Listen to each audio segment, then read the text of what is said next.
We are under the mistletoe, under the city lights of LA at Pershing Square with Jeremy Buck from Jeremy Buck and the Bang. So, tell us, you have a new single out? We do. We have a new single out. It's called Just for One Night, ladies. It's called Just for One Night. We just released a brand new video for that. You can check it out on YouTube. It's sweeping the nation in cyberspace right now. So it's youtube.com/Jeremy Buck Video. It's like a Rock of Love with Bret Michaels kind of meets the dating game, but way crazier. It's actually a really funny video, and I was just wondering, did you guys have a lot of fun putting that together? We had so much fun. Yeah, it's amazing what a keg of beer will do at a video shoot. You know. Really? Yeah, you get 20 hot chicks and a band and a keg of beer, and next thing you know, you make magic. So. Oh, but there was a special. It's a secret recipe, I guess. There was a special hot chick, though, wasn't there? There was a very special hot chick. Yes. Oh, okay. Yeah, exactly. So I hear. That was kind of the ultimatum. You know, if I can have all these other hot chicks, I have to have one special hot chick. And well, just watch the video, find out who the special hot chick is, and Twitter me. I'll tell you. Okay. All right. And so you were saying that you are one of the only independent bands, if not the only independent band, to be on 100.3? I believe so, yes. It's probably been about 12 weeks ago. They aired the song Just for One Night on 100.3 FM, The Sound. Thank you, The Sound. And they gave us a shot, and with all the requests and everything, it just kept, you know, playing over and over. So it actually got added into the regular rotation, and it reached as high as number 5 on the Nielsen Media Base music charts of new music. And we were up there with like Coldplay. Peace. Awesome. It's the band. They do this all the time. I can't take them anywhere in public. You know? It's past their bedtime right now. Speaking of the band, how long have you had your members together? It's been about 3 years going strong, and we just hired the new drummer, Mark DiBenedetto. He joined us in May of this year, so he's been with us for about 5 months. I was the original drummer, keyboard, lead singer, kind of doing the Phil Collins thing, and we sort of evolved, and now I'm out front and running around crazy. Yeah, it's a little different, but I enjoy it. It's a challenge. And playing the keyboards with drumsticks. That was an accident. It's like the old Reese's peanut butter, you know, the peanut butter and the chocolate mixed together. But because I was playing the drums for most of the shows prior to this, I had the keyboard set next to me, and during this song, I used to play a keyboard solo, but the problem was I would put the drumsticks down, play the keyboard solo, and I had to pick up the drumsticks real fast and try to jump into back into the song, and I'd always drop the drumsticks, so that I kept like messing up.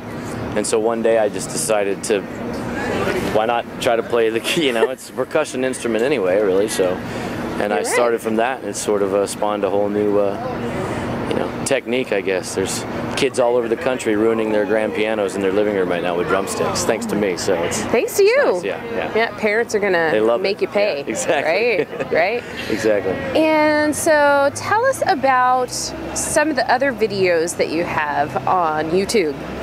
Well, if you subscribe for $19.99 a month, you can see us. Well, I guess you could say. In more of an adult sense, which is where we make our money. No, I'm just teasing.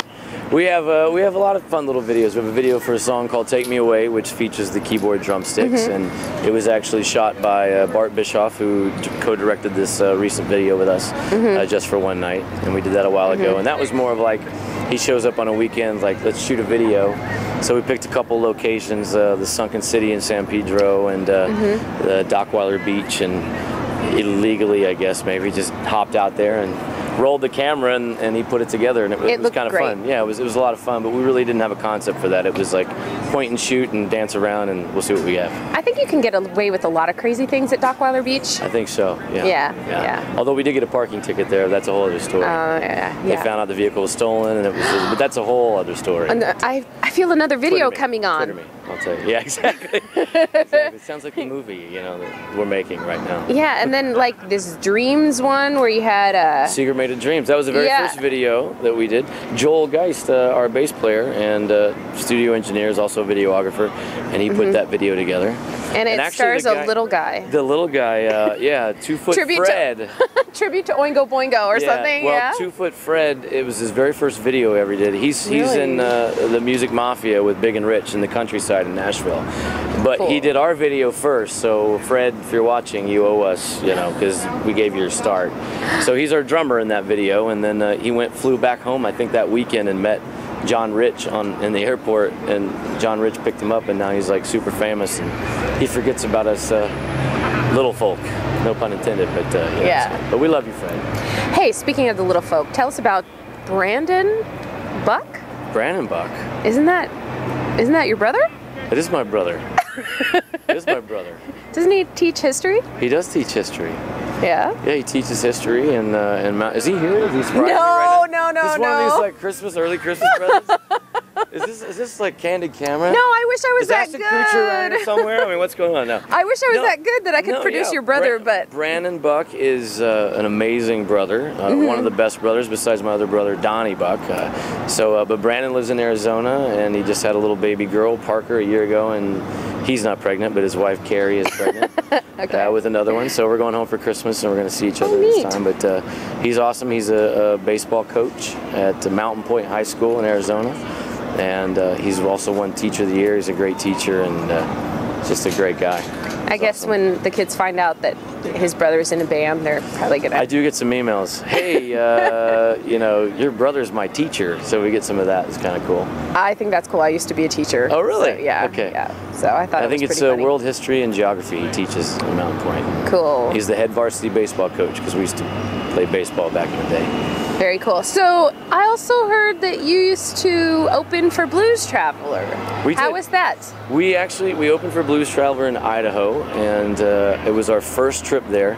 We had just released Fool's Gold, so we were in the Midwest on tour, and we had about 10 shows in the Midwest, and we had one break on a Thursday. So we played Wednesday night. We were in Lafayette, Indiana, and then we had to catch a plane in Chicago. We had to drive like 3 hours to Chicago, catch a plane that morning, fly all the way into Salt Lake City, get picked up in Salt Lake, drive all the way 3.5 hours to Pocatello, Idaho, to Idaho State University. Our sound check was at 5. We rolled in at 4:30. Luckily, everything worked out, and when we rolled in, like here we are. It's a huge arena. It's one of the largest, still half-shaped dome arenas in the country that's still standing. And we played in front of over 5,000 people with no sleep the night before, and it was just it was amazing. It was so much fun. And then we hopped on, took the ride back down in the morning. We had about 2 hours sleep. Flew back to Chicago, drove 2 hours to Rockford, Illinois, and played a show there. So we did 3 shows in 3 different states in less than 50 some hours, something like that. Cool. And then it was... We're still alive.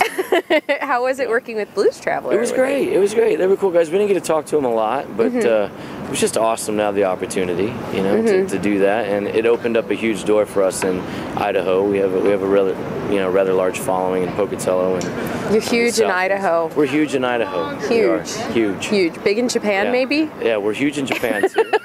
I've done the Japan thing over there. I'm huge in Japan. Yeah, we were, I walked around, kind of towered over everybody. And got a lot of respect. It was good. Cool. Yeah. And do you have any plans to tour again? Just in general or anything? In general, yes, anything coming up? We're looking actually in going over to Europe next year in 2010, which is a couple weeks away, but sometime in the early part of next year we're planning on doing a UK trip. And, Liverpool? I'm hoping wherever they'll take us. We're trying to work out. Yeah, exactly. You would love that. I'll go. I'll dance at the front. It's been a big dream of mine, and I think the music scene's really popping over there, and I think we would do really well, and I'm excited to have that opportunity. And we're also looking at, we have an opportunity for China and Hong Kong next year with a disabilities band called No Boundaries. We've done some work with them. We're actually doing a charity show with them on Sunday at St. Rock for the Easter Seals. And they went over there a couple years ago, and they've invited us to go and kind of jam. So that's in October of next year, but we're still waiting for the green light. But that could happen. We'll definitely tour the Midwest again when we go back through Indiana and Chicago and Nashville, Tennessee, and Idaho. So keep pretty busy. Yeah, Idaho. Idaho or Idaho? Idaho. Idaho, not me. I'm not no ho. I'm not no ho. 1, 2, 1, 2. but you already win.